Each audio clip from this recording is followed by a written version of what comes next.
Toyota hybrid battery replacement near me. When a warning light appears on a Toyota Prius, Camry Hybrid, RAV4 Hybrid, Highlander Hybrid, Sienna Hybrid, Corolla Hybrid, or another Toyota Hybrid, many drivers immediately search for Toyota hybrid battery replacement near me. And that search can produce a confusing range of choices. You may find professional auto repair shops, mobile battery installers, used hybrid batteries, rebuilt battery packs, individual module replacements, online battery sellers, and do it yourself videos. Some options promise a fast solution, others focus almost entirely on being the least expensive choice. Comparing your options is responsible. I mean, you should always educate yourself, right? No customer wants to spend more than necessary to repair a vehicle. However, Toyota hybrid battery replacement is one of those repairs where the option that looks least expensive initially can become the most costly decision over time. A hybrid, a Toyota hybrid battery is not an ordinary automotive battery that can simply be disconnected and replaced. It is part of an advanced system that works with the gasoline engine, electric motors, inverter, regenerative braking system, battery cooling system, computers, sensors, electrical wiring, relays, and conventional 12-volt battery. When one part of that system develops a problem, the symptoms may make it appear that the high voltage battery has failed when the actual cause is somewhere else. Replacing the wrong component does not correct the problem. Installing a poorly matched or low quality battery may only correct it temporarily. Ignoring the battery's cooling system may expose the replacement battery to the same conditions that contributed to the original failure. That is why the best first step is not automatically replacing the battery. The best first step is to determine exactly what is wrong. A professional auto repair shop that truly has the customer's best interest at heart will diagnose the complete system, explain the findings, show the customer what was discovered, and recommend the repair that provides the greatest safety, reliability, and long-term value. A hybrid warning does not automatically mean the battery has failed. So you can literally get all kinds of symptoms, and the symptoms may be caused or influenced by a weak conventional 12-volt battery, restricted hybrid battery cooling overflow, a dirty battery cooling fan, faulty battery temperature sensors, corroded electrical connectors, loose or damaged wiring, high voltage relay concerns, communication problems between control modules, inverter or converter problems, gasoline engine performance concerns, charging system issues. In other words, the list just goes on and on and on and on and on. Um, so before authorizing a hybrid battery replacement, ask what testing confirmed that the battery itself is causing the warning. Because you don't want to spend all that money, and it is a lot of money. You don't want to spend all that money and then realize that number one, it wasn't their actual problem, or number two, you didn't fix the problem that caused the original battery to fail to begin with. Okay, so you're going to have to examine a lot of stuff. I mean, so a reading a trouble code is not a complete diagnosis. Many inexpensive scan tools can retrieve diagnostic trouble codes. Some parts stores, battery sellers, and mobile repair services may offer basic code reading. That information can be useful, but retrieving a code is only the beginning of the diagnostic process.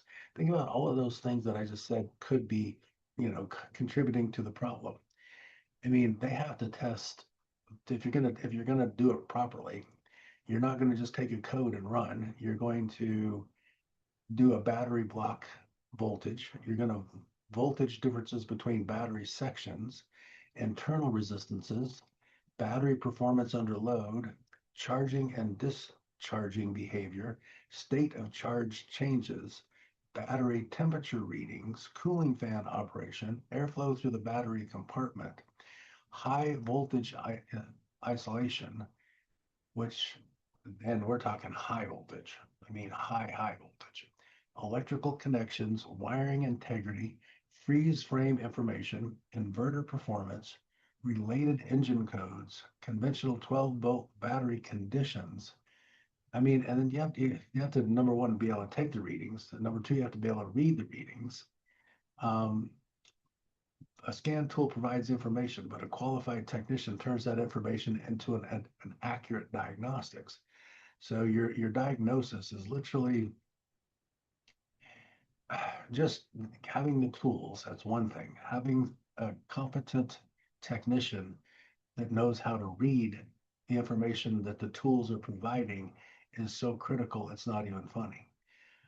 Accurate diagnostics can therefore be the most valuable part of the entire repair. It's by far always the most valuable part of any repair. And the cheapest hybrid battery option normally, not every time, way more times than not, and I mean way more, normally can cost more. And I mean a lot more, not a little bit more. I mean it's really, you get into the guts of it.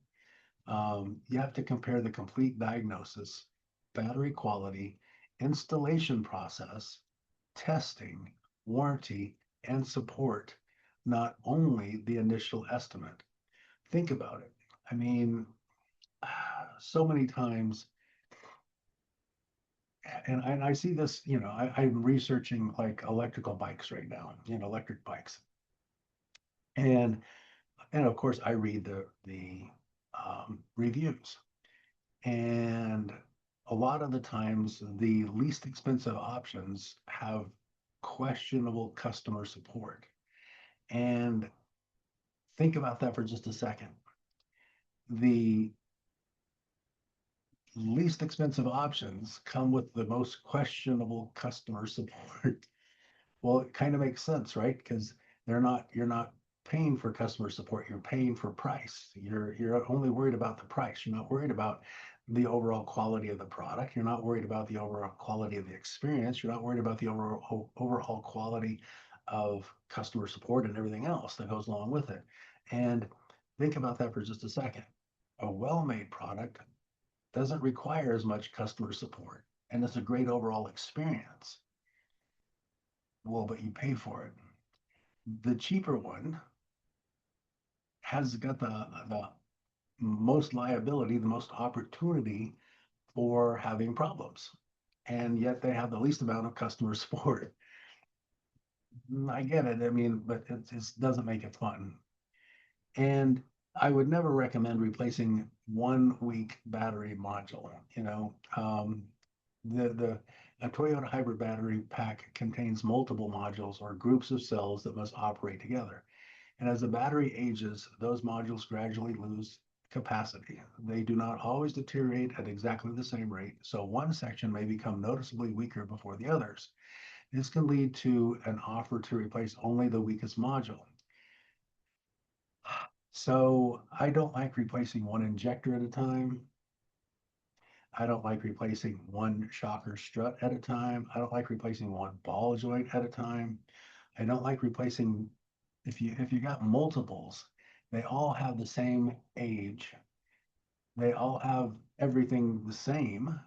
So one weakened earlier than the others. I know, why don't we just spend the rest of our life going back and forth to the automotive repair shop and get everything replaced one at a time, instead of biting the bullet and doing what's right for your vehicle and saving yourself so much money, it's not even funny. Yeah, it costs more up front, but it saves you so much more money, it's not even funny.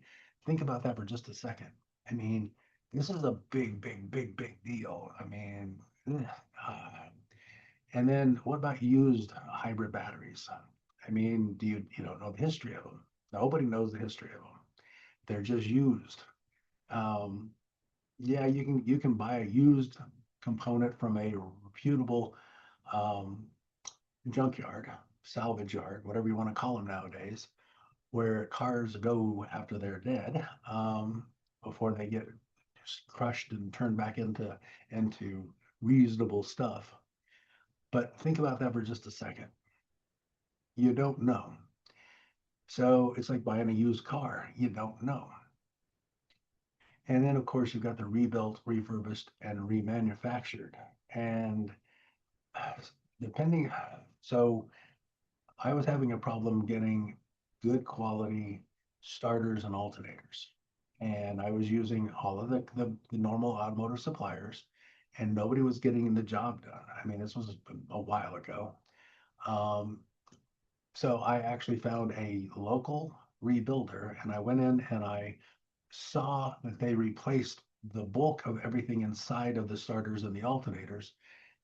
The stuff that actually had the biggest chance of going bad, they replaced with brand new high quality stuff. And it was really rare that we ever had a problem once I switched to that the way that they did it.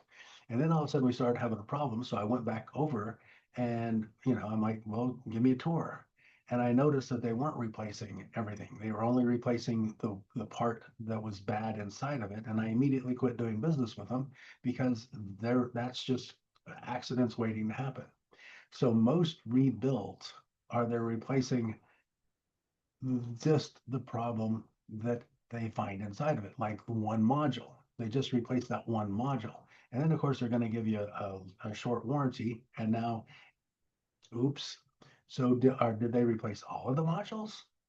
When they rebuilt it, refurbished it, or remanufactured it, did they replace all the modules? Did they replace all of the stuff that normally goes bad on the product?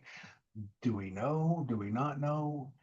Um, you know, and then do not ignore the battery cooling system.